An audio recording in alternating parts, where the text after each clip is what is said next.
اعوذ باللہ من الشیطان الرجیم بسم اللہ الرحمن الرحیم وَلَقَدْ آتَيْنَا دَاوُودَ وَسُلَيْمَانَ عِلْمًا وَقَالَ الْحَمْدُ لِلَّهِ الَّذِي فَضَّلَنَا عَلَى كَثِيرٍ مِّنْ عِبَادِهِ الْمُؤْمِنِينَ وَوَرِثَ سُلَيْمَانُ دَاوُودَ وَقَالَ يَا أَيُّهَا النَّاسُ عُلِّمْنَا مَنطِقَ الطَّيْرِ وَأُوتِينَا مِنْ كُلِّ شَيْءٍ إِنَّ هَذَا لَهُوَ الْفَضْلُ الْمُبِينُ وحشر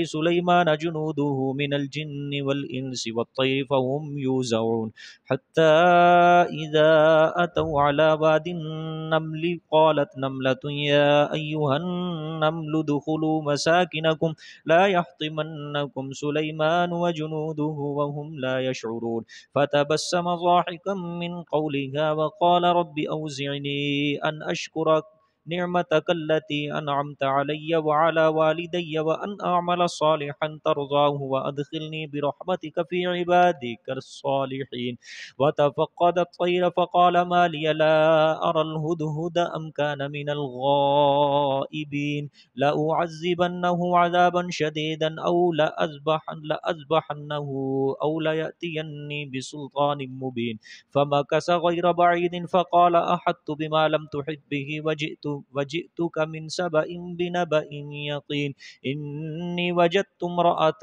تملكهم وأوتيت من كل شيء ولها عرش عظيم وجدتها وقومها يسجدون للشمس من دون الله وزين لهم الشيطان أعمالهم فصدهم عن السبيل فهم لا يهتدون ألا يسجدوا لله الذي يخرج الخبأ في السماوات والأرض ويعلم ما تخفون وما تعلنون الله لا إله إلا هو رب العرش العظيم قال سننظر أصدقت أم كنت من الكاذبين اذهب بكتابي هذا فألقه إليهم ثم تول عنهم فانظر ماذا يرجعون قالت يا أيها الملأ إني ألقي إلي كتاب كريم إنه من سليمان وإنه بسم الله الرحمن الرحيم اللہ تعلوا علی وأتونی مسلمین صدق اللہ العظیم۔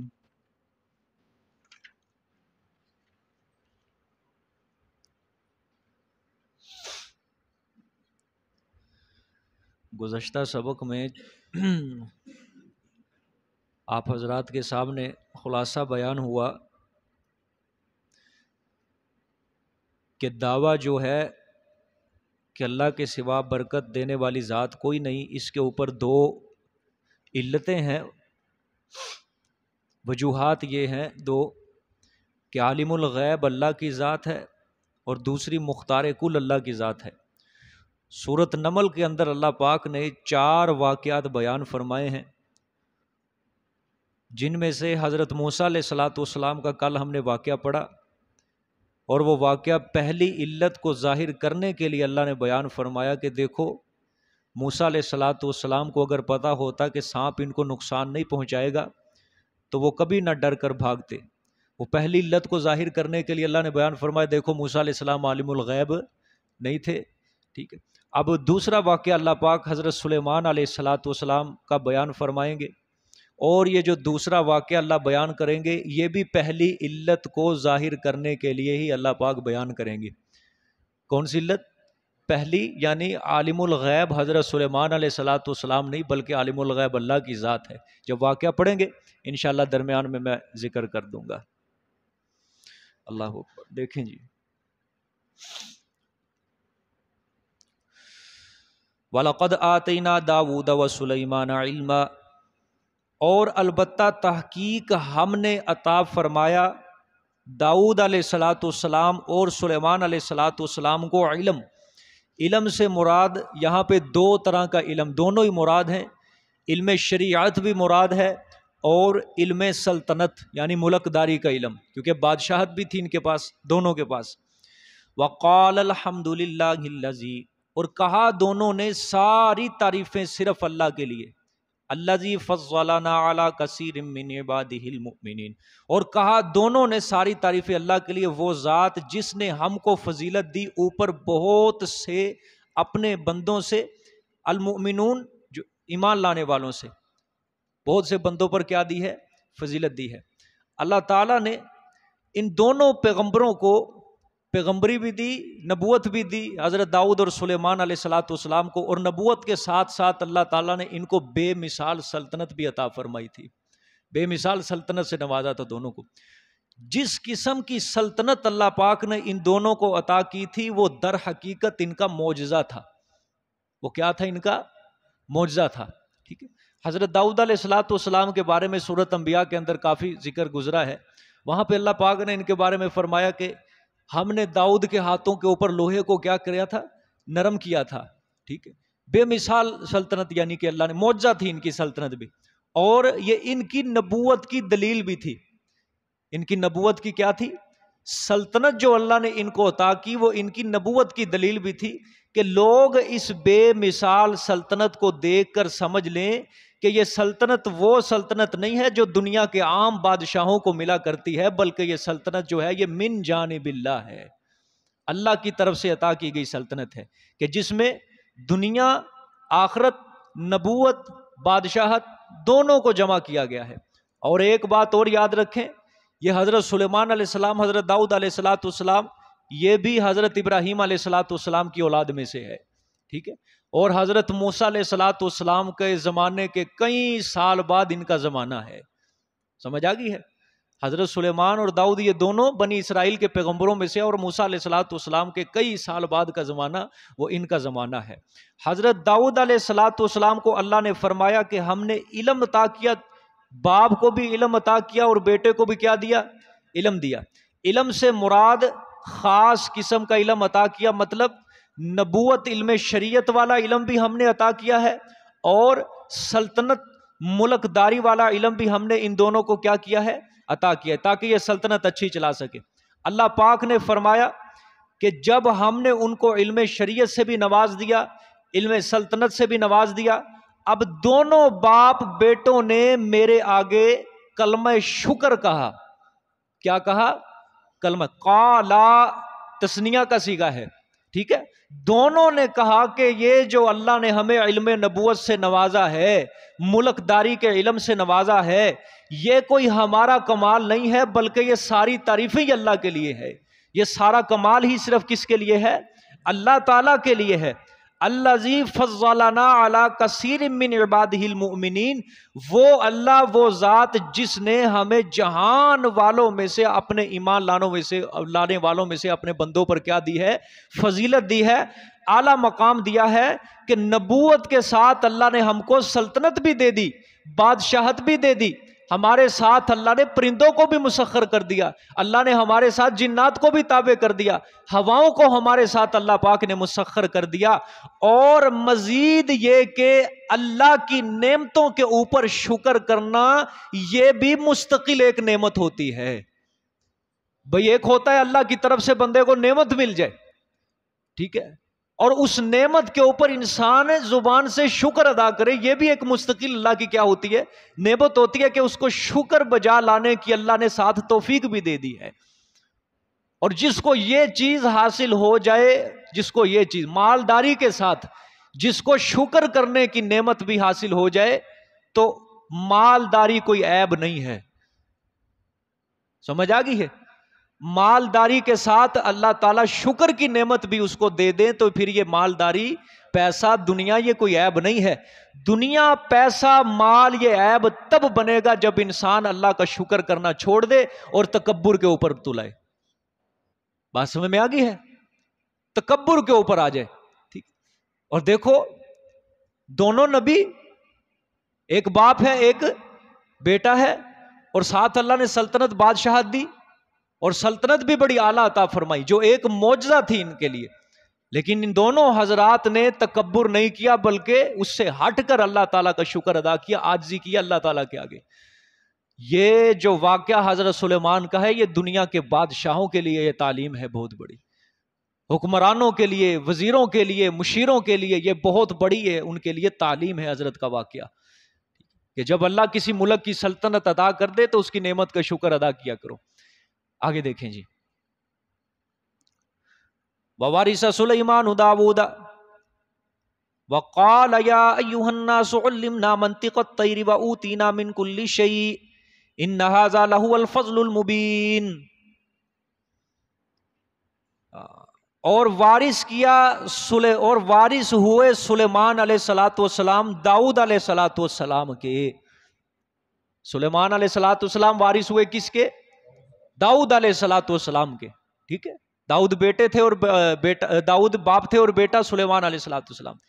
یہاں سے حضرت ایک بات سمجھ نہیں آئی، بڑی مارکت الارا بات ہے.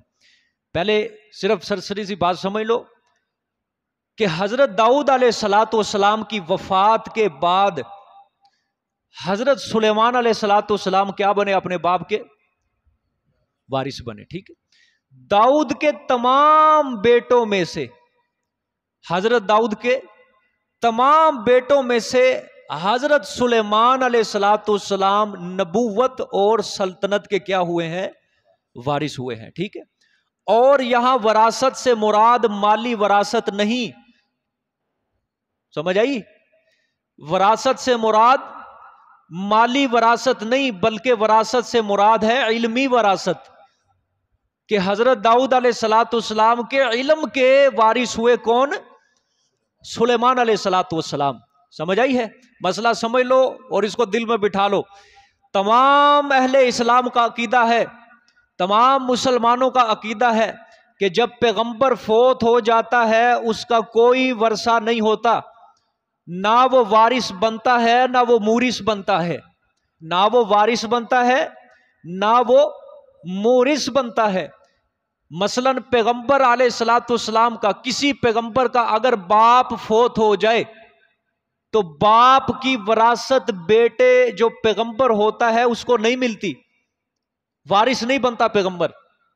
ٹھیک ہے، اور نہ ہی مورث بنتا ہے، اس کی پیغمبر کی وراثت کسی کو بھی نہیں ملتی، پیغمبر کی وراثت کسی کو بھی نہیں ملتی. اہل سنت والجماعت تمام اہل اسلام کا یہ اجماعی عقیدہ ہے کہ پیغمبر جب فوت ہو جاتا ہے نہ وہ وارث بنتا ہے نہ مورث. وارث مورث فرق ہے، وارث فاعل، مورث مفعول ہے. نہ وارث بنتا ہے مطلب کہ جب پیغمبر کا اگر باپ فوت ہو گیا تو پیغمبر کا باپ فوت ہو گیا تو وہ پیغمبر اپنے باپ کا وارث نہیں بنے گا. اور نہ ہی مورث بنتا ہے، مثلا اگر پیغمبر فوت ہو جاتا ہے اس کی وراثت آگے کسی کو، اس کی اولاد کو، اس کے بیٹوں کو، اس کے چچا زاد، کسی کو بھی اس کی وراثت نہیں ملتی. سمجھ آ گیا ہے؟ اور بابا سو نہ خدا کے لیے مسئلہ یاد کر لو، کسی شیعہ سے کل کو واسطہ پڑ گیا ادھر یہ نہ کہہ دینا ٹھیک ہے بابا تو سچ کہہ رہا ہے کہ پیغمبر وارث بن گیا، پیغمبر وارث بنتا ہے. سمجھ آئیے کہ نہیں؟ ہاں، پیغمبر آپ صلی اللہ علیہ وآلہ وسلم کی حدیث ہے کہ آپ صلی اللہ علیہ وسلم نے فرمایا ہم جو انبیاء کی جماعت ہوتے ہیں، ہم انبیاء کی جماعت کا کوئی ورثہ نہیں ہوتا، نہ ہم وارث بنتے ہیں نہ ہم مورث بنتے ہیں، نہ ہم کسی کے وارث بنتے ہیں اور نہ ہم مورث بنتے ہیں، نہ ہمارا ورثہ آگے کہیں کیا ہوتا ہے؟ تقسیم ہوتا ہے. چنانچہ جب آپ صلی اللہ علیہ وآلہ وسلم کی وفات ہوئی، حضرت فاطمہ رضی اللہ تعالی عنہا کو کوئی ورثہ نہیں ملا تھا. سمجھ آ گئی؟ حضرت فاطمہ رضی اللہ تعالیٰ عنہ کو کوئی ورثہ نہیں ملا. حضرت علی رضی اللہ تعالیٰ عنہ موجود تھے، آپ صلی اللہ علیہ وسلم کے چچا زاد بھائی تھے، ان کو بھی کوئی ورثہ حضور صلی اللہ علیہ وسلم کا کوئی ترکہ مال سے نہیں ملا تھا. سمجھ آ گیا بات؟ بقیہ یہاں سے شیعہ حضرات یہ مسئلہ اٹھاتے ہیں باغ فدق کا. کس کا؟ باغ فدق. یہ خیبر کے اندر ایک ٹکڑا تھا، آپ صلی اللہ علیہ وسلم کی ملکیت کے اندر تھا. وہ خیبر کی زمین، جب قلعہ خیبر فتح ہوا وہاں سے آپ صلی اللہ علیہ وسلم کے حصے میں کیا آیا؟ زمین کا ٹکڑا آیا تھا. جب آپ صلی اللہ علیہ وسلم کی وفات ہوئی، حضرت فاطمہ کو پتا چلا کہ وہ ٹکڑا کس کا تھا؟ میرے پیغمبر کی ملکیت. حضرت فاطمہ رضی اللہ تعالی عنہا آئی حضرت ابوبکر صدیق کے پاس. حضرت ابوبکر صدیق سے آ کے عرض کی کہ امیر المومنین، جو میرے باپ کی ملکیت تھا وہ مجھے ٹکڑا عنایت کیا جائے، مجھے وراثت میں دیا جائے. حضرت ابوبکر صدیق رضی اللہ تعالیٰ عنہ نے وہ ٹکڑا دینے سے انکار کیا. وجہ کیا تھی؟ وجہ کیا تھی؟ حضور صلی اللہ علیہ وسلم کی یہ جو حدیث تھی کہ ہم انبیاء کی جماعت جو ہوتے ہیں وارث نہیں بنتے نہ مورث بنتے ہیں، اس حدیث کا حضرت ابوبکر صدیق کو پتا تھا، حضرت فاطمہ رضی اللہ تعالیٰ عنہ کو نہیں پتا تھا. جب حضرت فاطمہ رضی اللہ تعالیٰ عنہ کو اس حدیث کا پتا چلا تو پھر حضرت فاطمہ نے دوبارہ کبھی بھی اس کا مطالبہ نہیں کیا تھا. سمجھ آ گئی؟ یہ بہت بڑا اہل سنت اور اہل تشیع کے درمیان معرکۃ العراء مسئلہ ہے، سمجھ آئی ہے؟ اور یہ ایسا مسئلہ ہے کہ کبھی بھی شیعہ نیم سے نیم شیعہ حضرت ابوبکر صدیق کی عظمت کو تسلیم کرنے کے لیے تیار نہیں ہوگا، کبھی نہیں تیار ہوگا۔ تم جو مرضی اس کو سمجھا لو، نیم سے نیم شیعہ، اس کو سب سے بڑا مسئلہ یہی ہوگا کہ ابو بکر نے پیغمبر کی بیٹی کو اپنے دربار سے خالی ہاتھ نکال دیا۔ اس کا جواب یہ میں صرف کافی و شافی جواب یہ آپ کو صرف فی الحال دے رہا ہوں، لیکن اس کا پورا مسئلہ انشاءاللہ میں وہاں دلائل کے ساتھ سورۃ حشر کے اندر آئے گا، وہاں بیان کروں گا، کیونکہ وہاں قلعہ خیبر جب فتح ہوا تھا یہودیوں سے، وہاں غزوہ خیبر کا ذکر ہے، انشاءاللہ وہاں پہ میں اس کا پورا اللہ پاک نے نصاب ذکر کیا ہے کہ مال فے جو ہوتا ہے یہ کن کن لوگوں کے اندر تقسیم ہونا چاہیے، وہاں پہ انشاءاللہ یہ سارا۔ لیکن اتنی بات اہل سنت عقیدے کی حد تک بات ذہن میں رکھنا آپ کے لیے ضروری ہے کہ پیغمبر جو ہوتا ہے نہ کسی کا وارث بنتا ہے نہ کسی کا مورث بنتا ہے، سمجھ آ گئی ہے کہ نہیں؟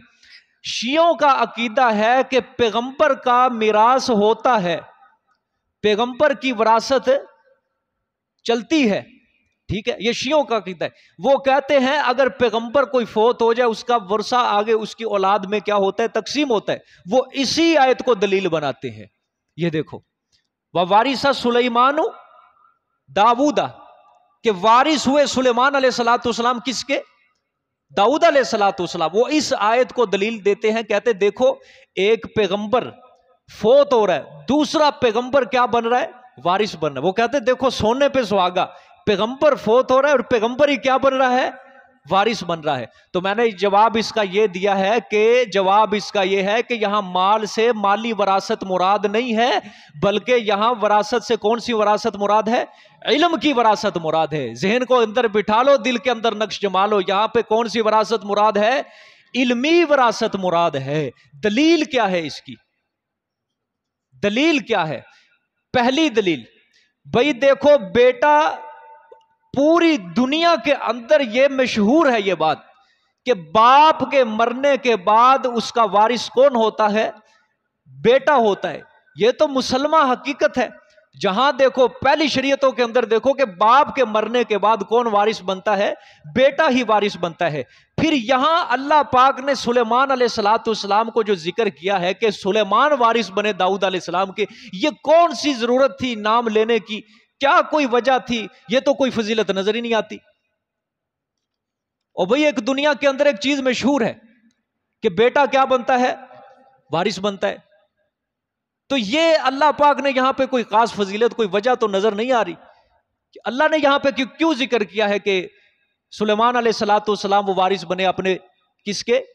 داؤد علیہ السلام کے۔ ہاں اگر تم مراد لو علمی وراثت، اگر مراد لو علمی وراثت، تو بعض بیٹے جو ہوتے ہیں وہ باپ کے علم کے وارث بنتے ہیں اور بعض بیٹے باپ کے علم کے وارث نہیں بنتے۔ بات سمجھ میں آ گئی؟ اب مثال کے طور پہ باپ عالم ہے تو 4 بیٹے ہیں اس کے، کتنے؟ 4 بیٹے۔ اچھا اگر میں کسی ایک کا نام لوں چاروں میں سے، مثلا باپ کا نام ہے زید، اس کے 2 بیٹے آگے 3 بیٹے ہیں، عمر، بکر، ٹھیک ہے، حسن، 3 بیٹے ہیں اس کے۔ میں کہوں گا زید فوت ہو چکا، اس کا بیٹا جو تھا بکر وہ اس کا وارث بن گیا، یہ کوئی فضیلت کی بات نہیں، پوری دنیا کے اندر مشہور ہے بات، وہ مشہور ہے، اس میں کون سی فضیلت؟ تو بیٹے نہیں بننا تھا، اور بیٹے نہیں بننا تھا اس کا وارث، اور تو کسی نے نہیں بننا تھا۔ ہاں اگر میں کہوں زید کے علم کا وارث اس کا بیٹا بکر بن گیا، یہ کیا ہے؟ فضیلت کی بات ہے۔ بعض بیٹے باپ کے علم کے وارث بنتے ہیں، بعض بیٹے باپ کے علم کے وارث سے۔ اگر یہاں پہ علمی وراثت مراد لو تب مزہ آتا ہے کہ ہاں علم کے وارث ہوئے تھے سلیمان علیہ السلام، پھر معنی صحیح بنتا ہے۔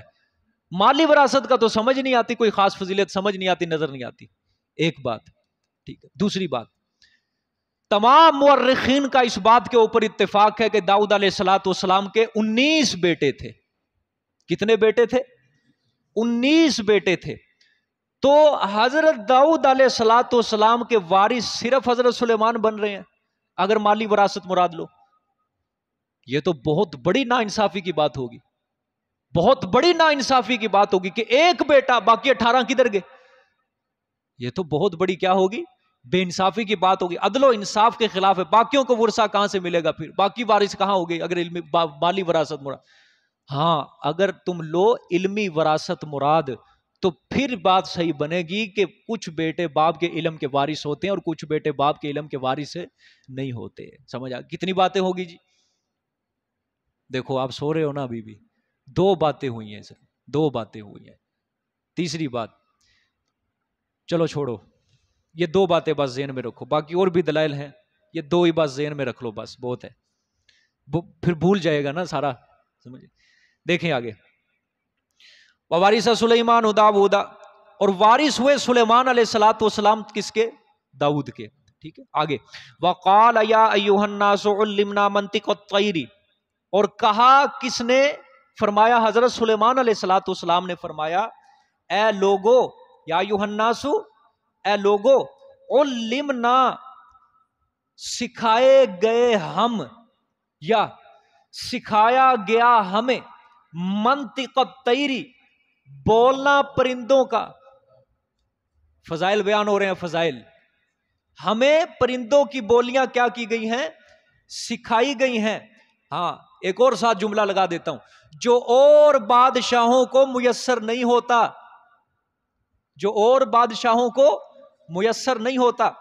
وَأُوتِینَا مِن كُلِّ شَيْءٍ، اور دیے گئے ہم ہر چیز سے، یعنی ہمیں ہر چیز کیا کی گئی ہے؟ عطا کی گئی ہے۔ ٹھیک ہے اللہ اکبر، ہمیں ہر چیز کیا کی گئی؟ عطا کی گئی۔ یہ حضرت سلیمان علیہ السلام نے بطور تحدیث نعمت کے یہ بات ذکر کی ہے۔ انسان اگر اللہ تعالیٰ کی دی گئی نعمتوں کو اگر کسی دوسرے کے سامنے بیان کرے تحدیث نعمت کے طور پہ کہ بھائی دیکھو اللہ نے مجھے یہ نعمت عطا کی ہے، تو اس کو تکبر نہیں کہا جائے گا، اس کو تکبر نہیں کہا۔ تکبر تب بنے گا جب آپ اس کو حقیر سمجھ کے اللہ کی نعمتیں گنواؤ گے، دیکھو مجھے یہ نعمت دی ہے، مجھے یہ نعمت دی ہے، اور اس کو آپ کیا سمجھ رہے ہو؟ حقیر سمجھ رہے ہو۔ حضرت سلیمان علیہ السلام نے بطور تحدیث نعمت کے اللہ کے شکر، اللہ کی نعمتوں کے شکر بجا لانے میں یہ حضرت نے یہ ذکر کیا ہے کہ دیکھو ہمیں پرندوں کی بولیاں سکھائی گئی ہیں۔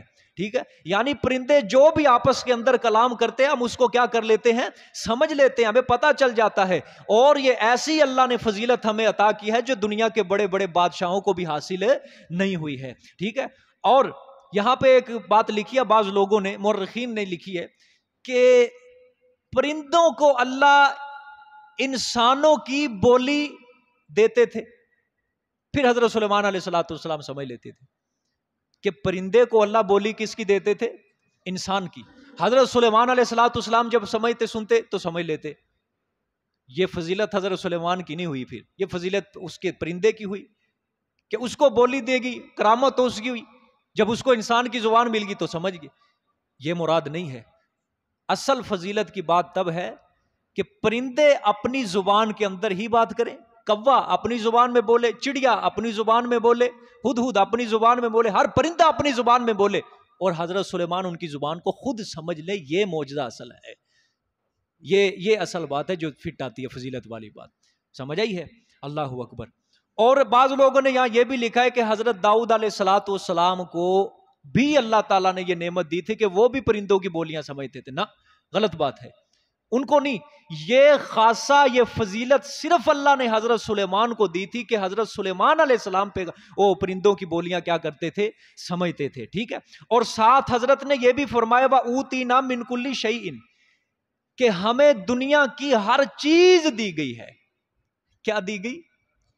ہر چیز دی گئی ہے۔ اچھا، یہاں سے غالی اپنا عقیدہ نکالتے ہیں، دیکھو جی ہر چیز عطا دی، ہر چیز اللہ نے عطا کی، معلوم ہوا جہان کا اختیار بھی ان کے پاس تھا، ان سے اپنی کھوٹی قسمتیں کھری کروا، ان سے سب کچھ کروا۔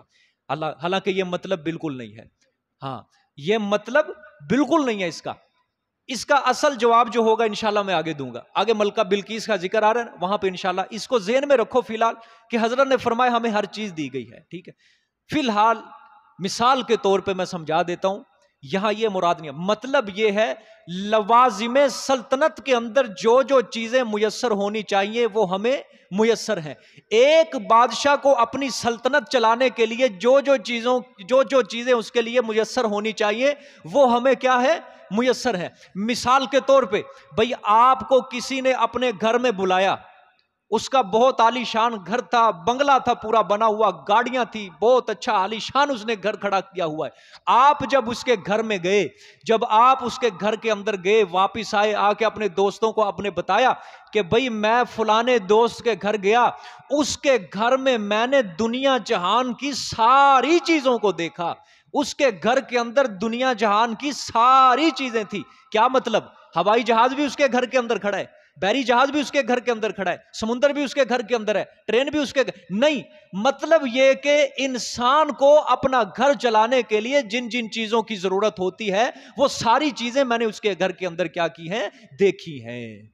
یہی مراد یہاں پہ ہے کہ حضرت سلیمان علیہ السلام کو جو ایک بادشاہ کو سلطنت چلانے کے لیے چیزوں کی ضرورت ہوتی ہے وہ حضرت سلیمان کو اللہ پاک نے عطا کیا۔ وگرنہ یہ مطلب نہیں ہے کہ سورج کا نظام بھی حضرت کو دے دیا، چاند کا نظام، یہ ستاروں کا نظام، دریاؤں ندی نالوں ساروں کا نظام حضرت کو دے دیا، یہ مراد نہیں ہے، بلکہ بادشاہت کے اندر جو چیزیں ضروری ہوتی ہیں وہ دے دی ہے۔ بات سمجھ میں آ گیا کہ یہی معنی یہاں پہ ہے۔ ان ھذا لہو الفضل المبین، حضرت نے کہا ہمیں پرندوں کی بولیاں دیں، ہمیں ہر چیز عطا کی گئی۔ ہاں ان ھذا، بے شک یہ، البتہ، لہو الفضل المبین، وہ فضل ہے واضح۔ کس کا فضل ہے یہ ہمارے اوپر؟ اللہ کا فضل ہے۔ سبحان اللہ، کہ اتنی بڑی، خدا کی قسم ایسی سلطنت کسی نے دیکھی نہیں ہوگی، نہ سنی ہوگی کسی نے ایسی سلطنت، کہ جیسی سلطنت اللہ نے ان کو، لیکن کیا کہہ رہے ہیں؟ کس کا؟ اللہ کا فضل، اللہ کا فضل ہے۔ سمجھ آئی ہے کہ نہیں؟ تکبر نہیں، عاجزی دیکھو کتنی ہے۔ کیا کچھ نہیں دیا تھا اللہ نے ان کو سلطنت کے اندر؟ ابھی آگے ذکر یہ سورۃ انبیاء کے اندر بھی آپ پڑھ کے، پرندوں کی بولیاں اللہ پاک نے ہواؤں کو مسخر کر دیا، تخت ہوا کے اندر اڑتا ہے، جنات، سرکس جنات کو تابع کر دیا تھا ان کے، وہ ان کا حکم مانتے تھے۔ دنیا کے اندر ایسی سلطنت، لیکن پھر بھی یہ کیا کہہ رہے ہیں کہ یہ اللہ کا فضل ہے ہمارے اوپر، یہ اللہ کا فضل ہے، ہمارا کمال نہیں، اللہ کا کمال ہے۔ ایک بادشاہ گزرا ہے کہ سلطان طغرل سلجوق سلطنت کا بادشاہ تھا، یہ بہت بڑا بادشاہ سلطان تھا۔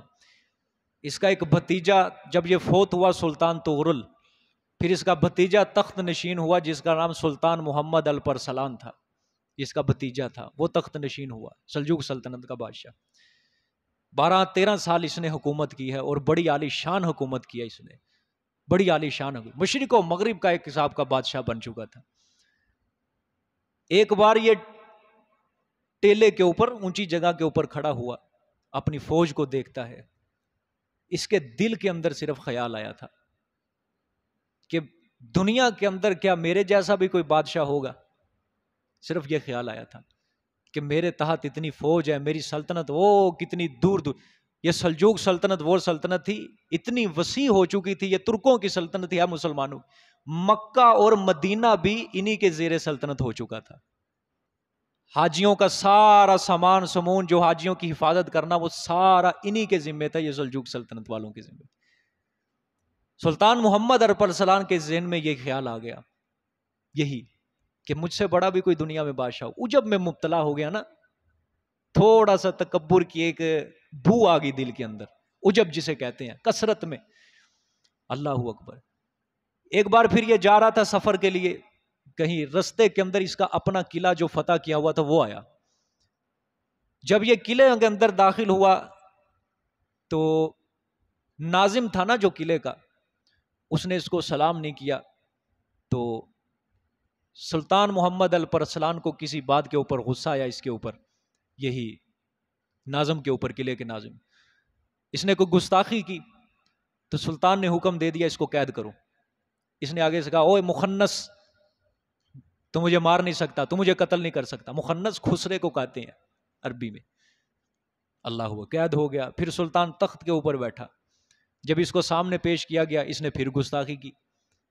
یہ سلطان محمد الپرسلان اپنی تلوار لے کے اپنے تخت سے ابھی اٹھا ہی تھا، تخت سے اٹھتے وقت اس کے پاؤں کے نیچے اس کا شاہی پوشاک پھنس گیا.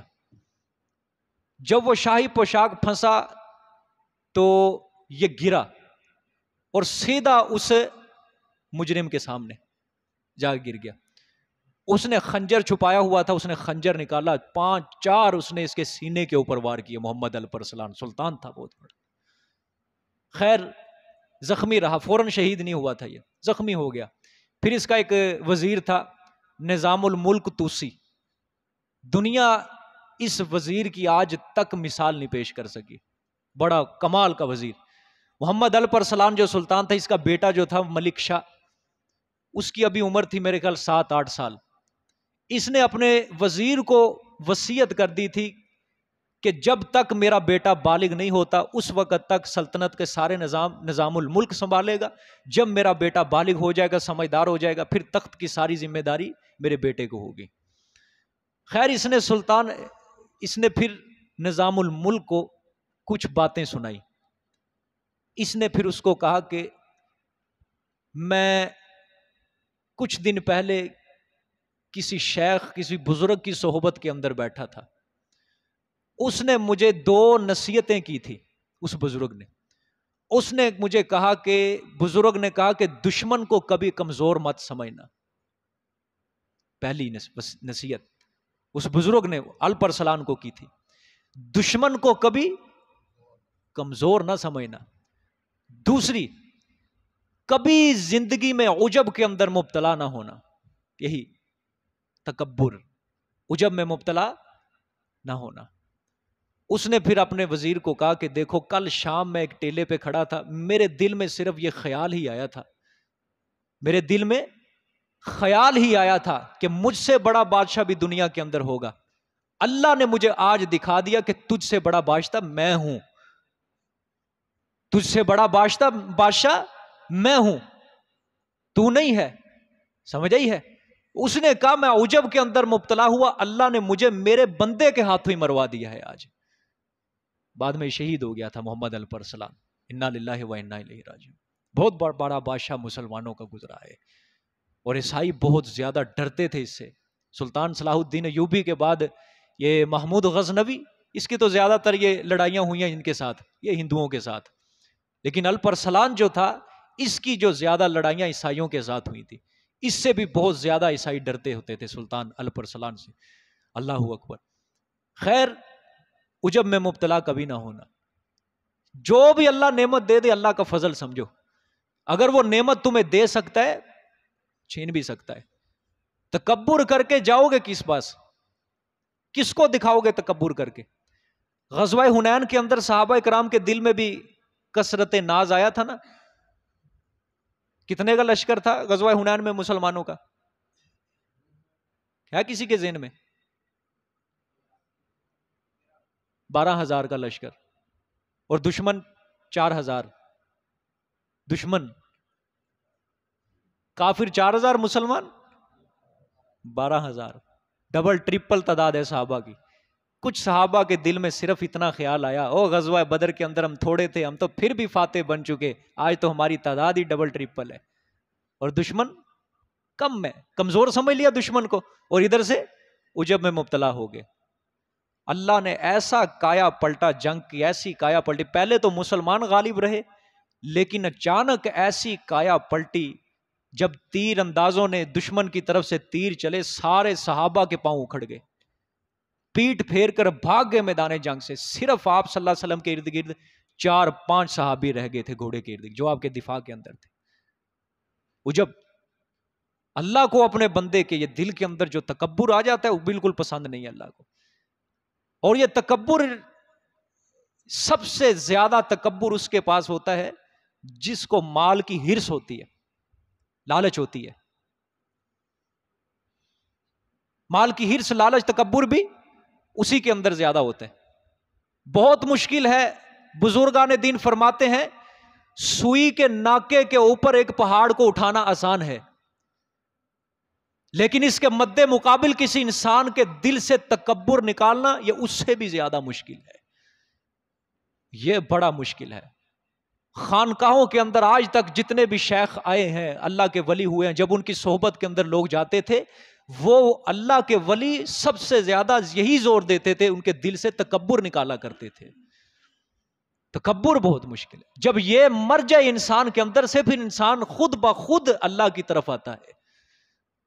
میں مثال دیتا ہوں، اگر کسی انسان کو 2-4 پیسے نصیب ہو جائے نا، بینک کے اندر اکاؤنٹ اچھا خاصا ہے، گاڑی مل چکی ہے، تو بس وہ دوسروں کو انسان نہیں سمجھتا، وہ کہتا ہے مجھ سے بڑا ہے ہی نہیں کوئی امیر، یا امیر زیادہ، مجھ سے بڑا کوئی نہیں ہے۔ پھر وہ نماز میں کوتاہی کرے گا، طاعات اللہ کی فرما برداریوں میں کوتاہی کرے گا، اس کے ذہن میں پتہ کیا ہوگا؟ یہی سب سے بڑی بیماری ہوگی، میرے پاس ہر چیز میسر ہے، مجھے مانگنے کی کیا ضرورت ہے۔ شکر سے بھی گیا اور اللہ کی فرما برداری کے اندر بھی نافرمانی کرنے لگا۔ دونوں چیزیں اللہ چھین لیتا ہے اس سے، دونوں چیزیں چھین لیتا ہے۔ یہ صرف بڑوں کی بات نہیں کر رہا میں، بڑے جو مالدار ہوتے ہیں ان کے بیٹوں کے اندر بھی یہ چیز، یہ بیماری داخل ہونے لگ جاتی ہے۔ جن کے پاس اچھا گھر ہے، اچھی پراپرٹی ہے، اچھا مکان ہے، ان کی اولاد کے اندر بھی یہ بیماری داخل ہوتی ہے۔ میں دور کیا جاؤں، میں سیدھی مثال دیتا ہوں آپ کو یہاں پہ۔ یہ جتنے بھی میرے پاس بچے پڑھتے ہیں ترجمہ قرآن پاک، جن کے میرے زیر تربیت ہے، ان کے اندر کچھ امیر بھی ہیں، کچھ غریب بھی ہیں۔ میں آنکھوں دیکھا معاملہ آپ کے سامنے بیان کرنے لگا، آنکھوں دیکھا۔ امیر بھی ہیں، غریب بھی ہیں، غریب گھرانے کے بھی ہیں، امیر گھرانے کے بھی ہیں، لیکن جو نماز پڑھنے کا طریقہ میں دیکھتا ہوں، دونوں میں زمین آسمان کا فرق ہے دونوں میں۔ جو غریبوں کے بچے ہیں، متوسط طبقے کے بچے ہیں، یقین کرو ان کے سجدے کو دیکھ کے میرا بھی دل خوش ہوتا ہے۔ جب وہ نماز کے بعد اللہ کے سامنے ہاتھ اٹھا کے دعا کر رہے ہوتے ہیں نا، اتنے خشوع و خضوع کے ساتھ، جیسے بس یہ اللہ اور اس کا رابطہ تیسرا ہے ہی نہیں ہے۔ وہ دعائیں غریب گھرانوں کے بچے ہیں، میں مثال دے رہا ہوں۔ لیکن جن گھرانوں کو اللہ تعالیٰ نے پیسہ دیا، میں نے ان کی اولاد کو نہیں دیکھا کہ انہوں نے کبھی اللہ کے سامنے ہاتھ اٹھائے ہوں۔ نعمتوں سے اللہ نے نوازا، سب کچھ دیا، میں نے ان کی اولاد کے اندر ذرہ برابر نیکی کی محبت نہیں دیکھی۔ نماز کے اندر کوتاہی، سنتوں کے اندر کوتاہی، وطروں کے اندر کوتاہی، میں نے کبھی نہیں دیکھا دعا ہاتھ اٹھا کے انہوں نے خشوع و خضوع کے ساتھ دعا مانگی ہو۔ وجہ کیا ہے؟ ان کے دل کے اندر بھی ان کے بڑوں کی بیماری داخل ہو چکی ہے۔ ہمارے پاس نعمتیں ہیں، کپڑا اچھا پہننے کو مل رہا ہے، کھانا اچھا مل رہا ہے، سب کچھ اچھا مل رہا ہے، ہمیں کیا ضرورت ہے کسی چیز کی؟ ہمیں کیا ضرورت ہے مانگنے کی؟ یہ خصلت ان کے دل کے اندر تکبر بیٹھ رہا ہے۔ وہ کہتے ہیں ہمیں کیا ضرورت ہے اللہ کی، کون ہے اللہ، کدھر ہے اللہ، سب کچھ تو یہ ہمارے گھر میں بادشاہ بیٹھے دے رہے ہیں ہمیں۔ انسان کے اخلاق بگڑ جاتے ہیں جب انسان مال کی لالچ کے اندر آتا ہے، تکبر آتا ہے، اس کے اخلاق بگڑ جاتے ہیں۔ اور یہ صدق و امانت کا امتحان ہوتا ہے اللہ کی طرف سے، جب اللہ اس کے اوپر مصیبت ڈالتا ہے نا، فوراً سجدے لمبے کرتا ہے، پھر وہ آ کے فوراً پھر اپنی دعاؤں کو لمبا کرتا ہے، فوراً اپنی نمازوں کے اندر خشوع و خضوع کرتا ہے۔ یہ جو مصیبتیں ہوتی ہیں نا بھئی، پریشانیاں اللہ کی طرف سے آتی ہیں، ان کو انعام سمجھو اللہ کی طرف سے، محض مصیبت نہ سمجھو۔ اللہ تعالیٰ چاہتے ہیں میرا بندہ ادھر ہی رہے میری طرف، ٹھیک؟ جس کہتے ہیں رب پانڈا کھڑکاندہ ہے، کچا کے پکا، سمجھ آئی ہے؟ ہاں، یہ میں آپ کو ذاتی آنکھوں سے دیکھی بات بتا رہا ہوں۔ امیر اور غریب، امیر زادے، امیروں کے بچے اور غریبوں کے بچے، دونوں میں بڑا فرق ہوتا ہے، دونوں میں بڑا فرق۔ ہم نے جب لمبا سجدہ خشوع و خضوع کے ساتھ دیکھا ہے، غریب کا دیکھا ہے۔ میں سارے امیروں کی نفی نہیں کر رہا، مکمل طور پہ نفی نہیں کر رہا، اللہ پاک دیتا ہے امیروں کو بھی، اور یہ تو نعمت کے اوپر نعمت ہوتی ہے نا۔ اگر امیر کو اللہ پاک نعمت بھی دے دے اور ساتھ شکر کی بھی نعمت دے، یہ تو سونے پہ سہاگا ہے۔ لیکن اکثریت جو ہے، اکثریت غربا ہی ہے۔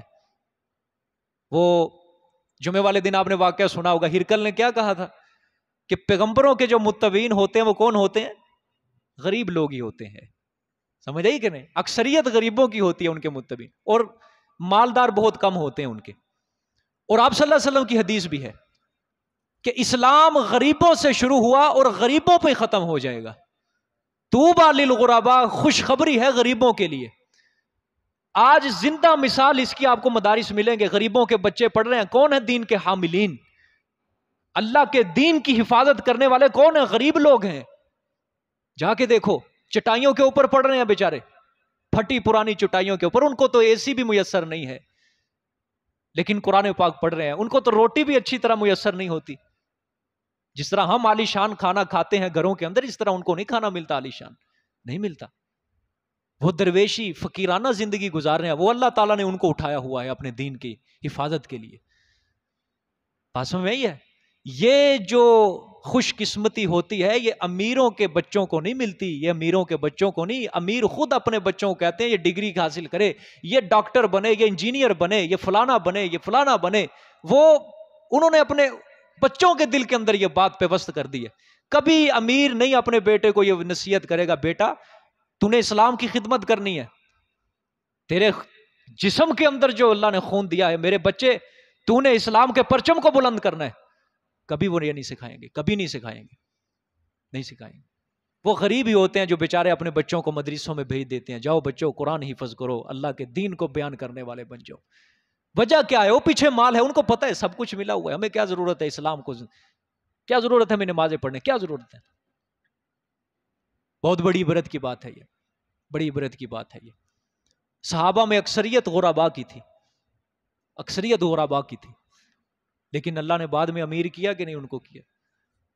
اور سب سے بڑی بات جب ان کے سامنے مال آیا یہ کیسر و کسرا کے، اللہ اکبر، یہ جب کسرا کا محل فتح ہوا تھا جہاں سے بادشاہ گزر کے اپنے تخت پر جایا کرتا تھا نا، کسرا ایران، اس نے فرش بھی ظالم نے پورا سونے کا بنوایا ہوا تھا.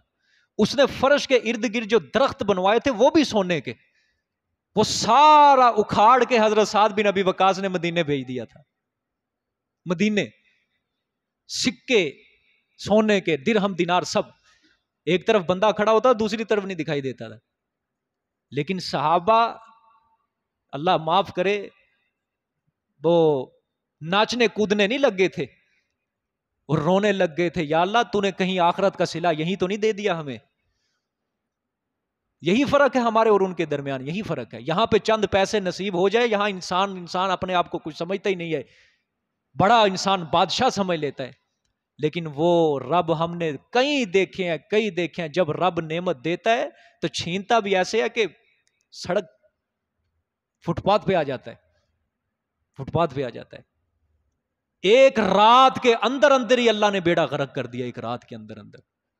صبح کو آنکھ کھلی دیکھا کچھ بھی نہیں، سب کچھ فنا ہو چکا، میری پراپرٹی، میرا مال، میرا پیسہ، سب کچھ. اللہ معاف کرے، اللہ معاف کرے. 100 بار بچائے. کینسر کی بیماری ہے، اس کا ٹیکہ روز کا کتنے کا لگتا ہے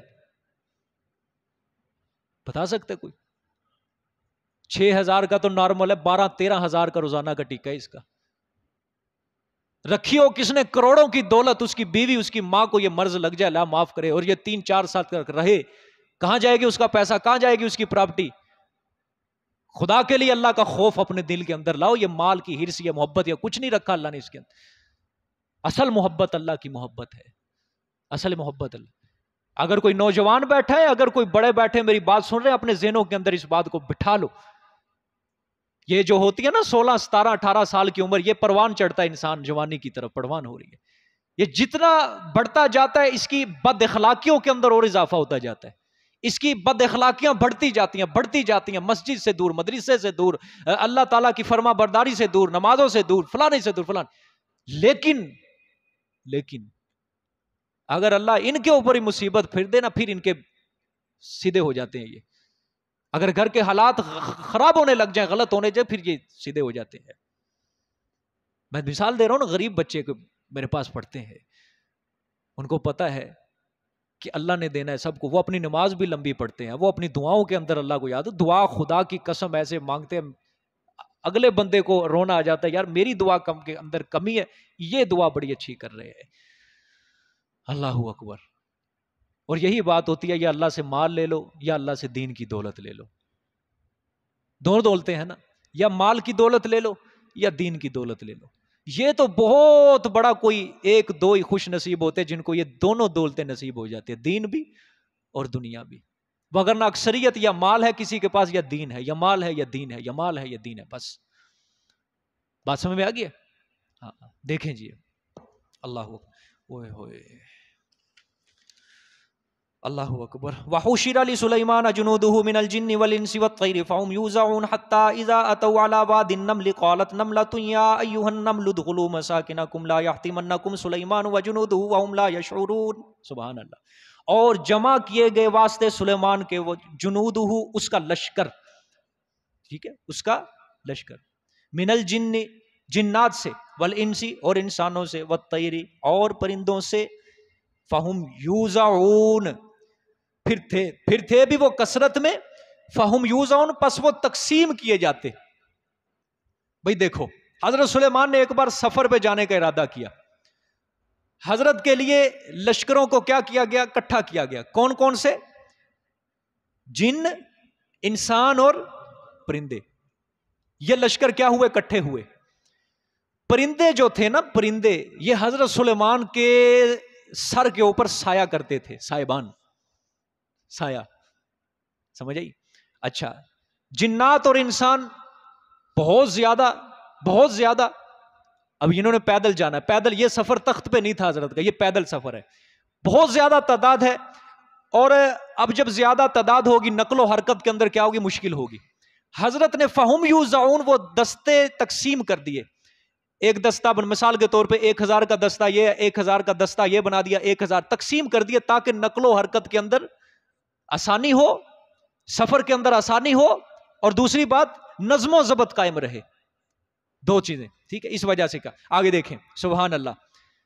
حتی اذا اتوا علی واد النمل، یہاں تک کہ آئے جب حضرت اوپر وادی نمل، چیونٹیوں کی وادی، وادی نمل چیونٹیوں کی وادی کے، قالت نملۃ یا ایھا النمل ادخلوا مساکنکم، کہا ایک چیونٹی نے جو ان کی سردار تھی، اے چیونٹیوں داخل ہو جاؤ، مساکنکم تم اپنے سوراخوں میں ہو جاؤ، بڑھ جاؤ، داخل ہو جاؤ.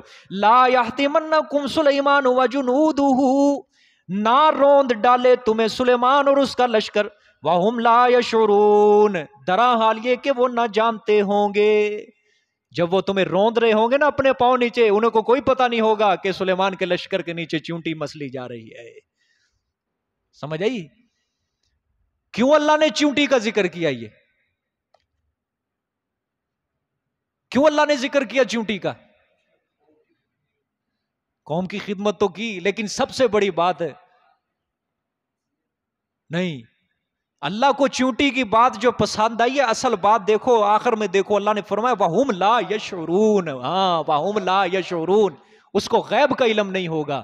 اللہ کو یہ بات اتنی پسند آئی ہے، توحید والی بات، اللہ نے چیونٹی کی بات کو بھی قرآن کے اندر نقل کر دیا، اور پوری سورت کا نام ہی اللہ نے سورت نمل رکھ دیا، چیونٹی والی سورت. سبحان اللہ، سبحان اللہ. مجھے ایک صبح بندہ پوچھا یہ چیونٹی والی سورت یہ کیا مسئلہ ہے، یہ کیا بات ہوئی کہ اس کا مطلب چیونٹی ہوتا ہے؟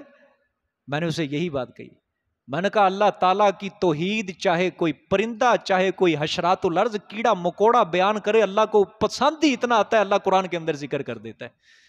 قرآن کے اندر ذکر، اللہ کو محبت ہی بڑی ہے، پیار ہی بڑا ہے. چاہے جائے کہ انسان کرے، اللہ تو اس سے بڑی محبت کرے گا. سمجھ آئیے؟ لیکن کرے کون؟ اس کو پتہ ہے آگے سے مجھے گالیاں دے گا یہ، پھر وہ چپ ہو جاتا ہے. کون کرے؟ ہر کسی کو تو اپنی عزت پیاری ہوتی ہے یہاں پہ، ٹھیک ہے؟ کون پتھر کھائے، کون اپنا خون اللہ کے رستے میں پیش کرے، کون رشتہ داروں کی گالیاں سنے؟ یہ تو کوئی نہیں نہ کر سکتا کام. سمجھے؟ اللہ اکبر. تو یہاں پہ ایک سوال سمجھنا،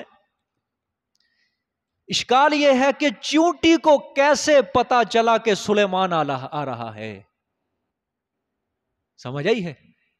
چیونٹی کو کیسے پتا چلا کہ سلیمان اور اس کا لشکر آ رہا ہے؟ مفسرین نے لکھا ہے، اللہ مفسرین کی قبروں کے اوپر، ان کے مرکز کے اوپر لاکھوں کروڑوں مرتبہ اپنا لطف و کرم فرمائے، جنہوں نے قرآن کی تفسیر کر کے ہمارے لیے آسانیاں پیدا کی، کہ اللہ نے چیونٹی کے دل میں الہام کر دیا تھا، اس کے دل کے اندر بات ڈال، جس طرح وہ سورۃ النحل کے اندر مکھی، شہد کی مکھی والی، اللہ پاک نے وہاں فرمایا کہ ہم نے شہد کی مکھی کے دل میں کیا کیا؟ الہام کیا ہے کہ تو فلانی فلانی جگہ سے چیز چوسا کر، پھول چوسا کر، اور جا کے چھتا بنا، شہد بنانے کا اللہ نے پورا طریقہ بتایا. وہی کہ سلیمان آ رہا ہے، اپنا انتظام بندوبست کر لے. علامہ آلوسی رحمۃ اللہ علیہ بہت بڑے مفسر عربی کے اندر تفصیل وہی فرماتے ہیں الظاہر ان عالم النملۃ بان الآتا بان الآتیہ وہو سلیمان وجنودہ کان عن الہام منہ عز وجل، کہ جو چیونٹی کو یہ بات معلوم ہوئی سلیمان اور اس کا لشکر آ رہا ہے، یہ اللہ عز وجل کی طرف سے کیا تھا؟ یہ الہام تھا۔ بات سمجھ میں آئی ہے؟ کیا تھا یہ؟ الہام تھا، سمجھے؟ اور دوسری بات، چیونٹیوں کا بھی عقیدہ ہے کہ نبی اور اس کے صحابی جو ہوتے ہیں وہ عالم الغیب نہیں ہوتے، وَهُمْ لَا يَشْعُرُونَ۔ دو باتیں سمجھنی ہیں، دو باتیں، وَهُمْ لَا يَشْعُرُونَ۔ چیونٹی کا بھی عقیدہ کیا ہے؟ حشرات الارض اور زمین کے اوپر رینگنے والی وہ چھوٹی سی کیا حیثیت ہے اس کی، اس کا بھی عقیدہ ہے کہ سلیمان جو نبی ہوتا ہے، نبی کے اصحاب ہوتے ہیں، وہ عالم الغیب بالکل نہیں ہوتے، عالم الغیب اللہ کی ذات ہوتی ہے۔ اچھا ایک اور بات، اس نے جملہ دیکھو کون سا بولا ہے، وَهُمْ لَا يَشْعُرُونَ، وَهُمْ لَا۔ چیونٹی کے کہنے کا مطلب یہ ہے کہ جب سلیمان ہمیں اپنے پاؤں کے نیچے روند رہا ہوگا اس کو پتہ نہیں ہوگا، جب اس کو پتہ نہیں ہوگا تو گویا یہ اس کی طرف سے ظلم نہیں ہوگا، ظلم تب بنے گا جب سلیمان کو پتہ ہوگا کہ میرے پاؤں کے نیچے، میرے گھوڑوں کے سموں کے نیچے کیا ہے؟ چیونٹیاں ہیں۔ اگر اس کو پتہ ہونے کے باوجود ہمیں مسلے پاؤں کے نیچے، تو پھر اس کی طرف سے کیا ہوگا؟ ظلم و ستم ہوگا۔ لیکن سلیمان کو پتہ نہیں ہوگا، اس وجہ سے وہ ظلم و ستم نہیں ہوگا۔ بات سمجھ میں آئی ہے؟ ظلم و ستم نہیں ہوگا۔ اچھا ایک اور بات یہاں سے سمجھ لو، ایک اور بات تھوڑی سی، اللہ اکبر۔ نبی کے جو اصحاب ہوتے ہیں وہ نبی کے اس کے اوپر، نبی کے اصحاب اور نبی جو ہوتا ہے کسی کے اوپر جان بوجھ کر ظلم نہیں کرتے، یہ چیونٹی بھی کہہ رہی ہے وَهُمْ لَا يَشْعُرُونَ۔ نبی اور اس کے اصحاب جان بوجھ کر ظلم و ستم نہیں کرتے۔ یہ چیونٹی جو ہے، یہ جو چیونٹی جو ہے یہ شیعہ سے بھی عقل مند ہے، سمجھ آئی کہ نہیں؟ انہوں نے کہا کہ نبی علیہ الصلوۃ والسلام کے بعد نبی کے اصحاب نے آل نبی کے اوپر ظلم و ستم کیا۔ نبی کے صحابہ نے، ابو بکر نے، عمر نے، عثمان نے آل نبی کے اوپر، فاطمہ علی کے اوپر کیا کیا ہے؟ ظلم کیا ہے بہت بڑا۔ اللہ اکبر۔ یہ چونٹی تو ان سے بھی اچھی نکلی کہ چونٹی کہہ رہی ہے وَهُمْ لَا يَشْعُرُونَ کہ نبی اور اس کے اصحاب جان بوجھ کر ظلم نہیں کر سکتے۔ قرآن کا اٹل فیصلہ ہے، سمجھ آئے گی کہ نہیں؟ ہاں، چونٹی کیا کہہ رہی ہے کہ نبی اور اس کے اصحاب جان بوجھ کر ظلم نہیں کرتے۔ جب نبی اور اس کے اصحاب حیوانوں کے اوپر، حشرات الارض کے اوپر جان بوجھ کر ظلم نہیں کر سکتے تو پھر نبی کے صحابہ، نبی کی آل کے اوپر کس طرح ظلم کر سکتے ہیں جان بوجھ کے؟ ہاں، جھوٹ ہے سارا، جھوٹ ہے سارا، سب کذاب۔ ایک ہوتا ہے جھوٹ، ایک ہوتا ہے کذاب، بڑا جھوٹ، بڑا جھوٹ، کذاب ہے یہ کہ نبی کے صحابہ ہوں اور پیغمبر کے دنیا سے جانے کے بعد ابو بکر کی یہ جرت کہ فاطمہ کے اوپر وہ حملے کرے، عمر کی یہ جرت الیاذ باللہ فاطمہ حاملہ ہو، اس کے کمر کے اندر، اس کے پیٹ کے اندر الیاذ باللہ ٹانگ مارے۔ استغفر اللہ، اللہ ایسی خرافات سے محفوظ فرمائے۔ اب جھوٹ ہے یہ سارے، کذاب کذاب، بڑے بڑے جھوٹ ہیں یہ سارے، جن کو ہم ماننے کے لیے قیامت کی صبح تک تیار نہیں ہے۔ اللہ اکبر۔ بات سمجھ میں آ گئی ہے؟ آگے دیکھیں جی۔ اچھا، ادھر اللہ نے، چونٹی نے یہ بات کہی کہ سلیمان کا لشکر آ رہا ہے، جلدی جلدی گھسو اپنے بلوں کے اندر، مر نہ جانا۔ ادھر سے اللہ پاک نے سلیمان کو بتا دی یہ چونٹی کی بات۔ چونٹی کی بات کس کو بتائی؟ سلیمان علیہ السلام کو۔ اچھا، حضرت نے پھر فرمایا فَتَبَسَّمَ ضَاحِكًا مِّن قَوْلِهَا، پس تبسم فرمایا اس نے، سلیمان علیہ السلام نے تبسم فرمایا اس نے، ضاحکن ہنستے ہوئے، من قَوْلِهَا اس چونٹی کی بات سے۔ تبسم کیوں فرمایا، کیوں ہنسے؟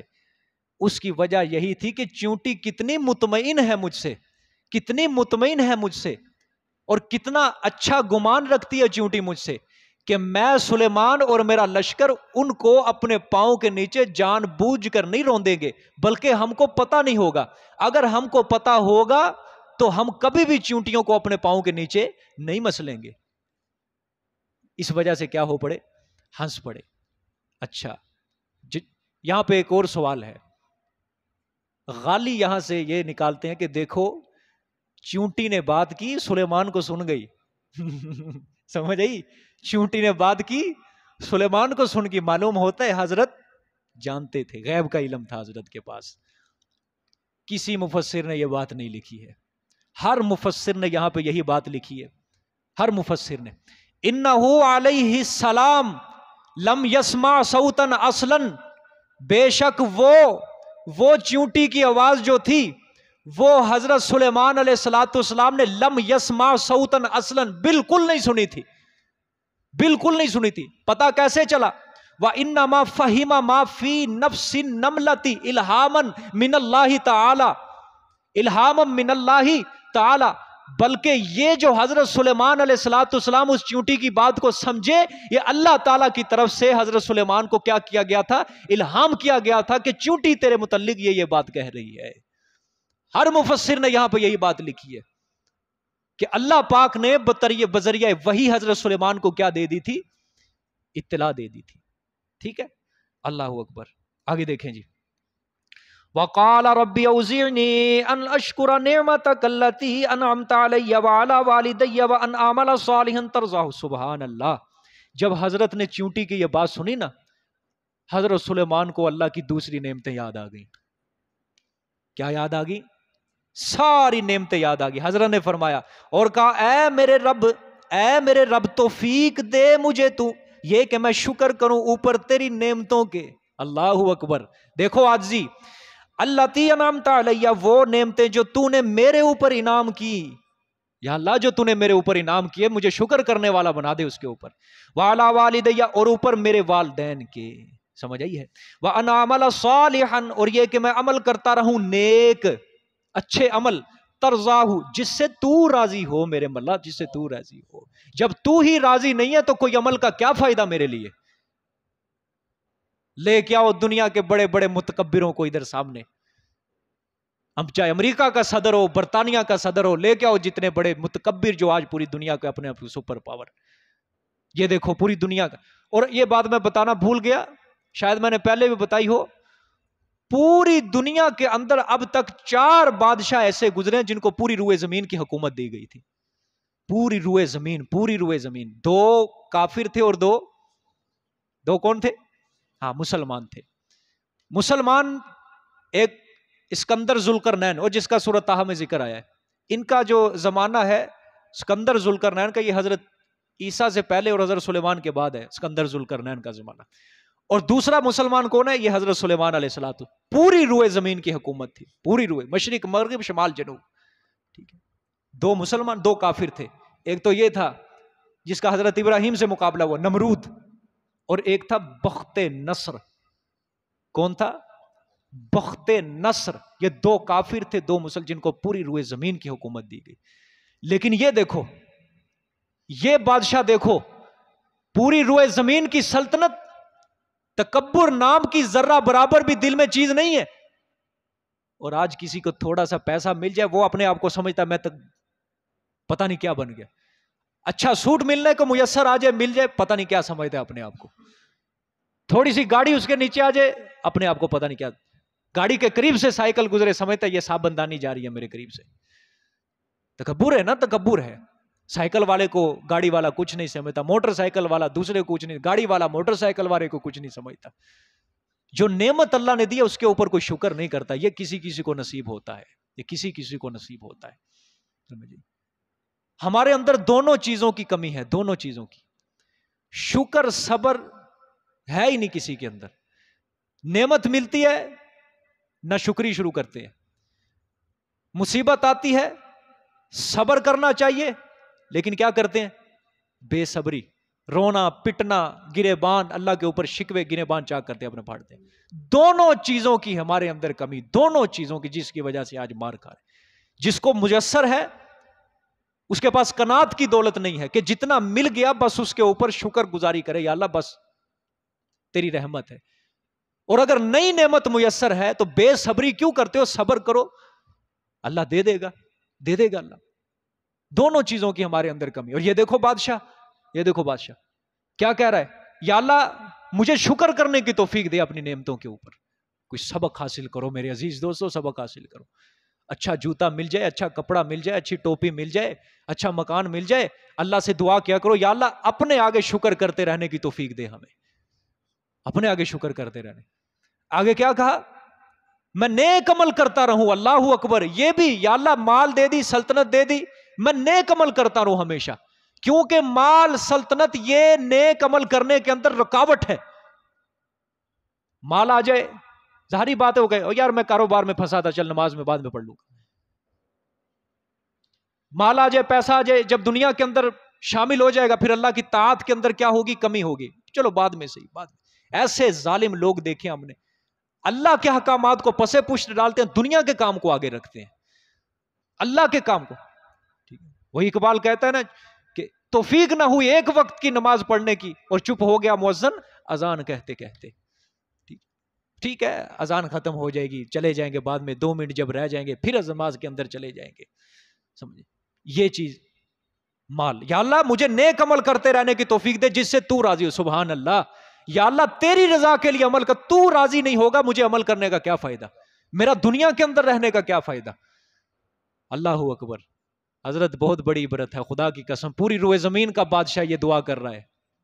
اللہ نے یہ آج کل کے متکبر لوگوں کے منہ کے اوپر یہ بہت بڑا تمانچہ ہے، تمانچہ کہ دیکھو میرا سلیمان پیغمبری بھی دی، بادشاہت بھی دی پوری روئے زمین کی، اور صرف بادشاہت نہیں پورے جہان کو اس کے تابع کیا تھا میں نے، لیکن پھر بھی میرے آگے عاجزی ہیں اس کی، میرے آگے عاجزی ہیں اس کی. ٹھیک ہے اللہ اکبر. وَأَدْخِلْنِي بِرَحْمَتِكَ فِي عِبَادِكَ، اور مجھے داخل کر ساتھ اپنی رحمت کے، فی عبادک الصالحین، بیچ اپنے نیک بندے جو اعلیٰ درجے کے نیک بندے ہیں، یعنی نبی. سوال یہ ہے کہ نبی کیوں دعا کر رہا ہے، یا اللہ مجھے داخل کر. نبی تو پہلے ہی داخل ہوتا ہے. وَأَدْخِلْنِي، مجھے داخل کر نیک بندوں میں. حضرت نے یہ دعا کیوں کی؟ اس کا جواب یہ ہے، اس کا جواب یہ مطلب یہ نہیں ہے کہ داخل کر. حضرت فرما رہے ہیں یا اللہ داخل رکھ. پھر سوال ہوگا، نبی تو کبھی قرب اس کا اللہ سے کبھی چھوٹتا ہی نہیں ہے، وہ تو آخری دم تک نبی نبوت کے اوپر قائم رہتا ہے، اللہ اس سے چھینتا ہی نہیں ہے نبوت. اس کا جواب یہ ہے کہ جب اللہ کی ہیبت، اللہ کا جلال کسی نبی کے اوپر رونما ہوتا ہے تو وہ پیغمبر اپنا سب کچھ بھول جاتا ہے. اس لیے حضرت سلیمان نے یہ دعا کی، یا اللہ مجھے اپنی رحمتوں کے اندر داخل کیے رکھ.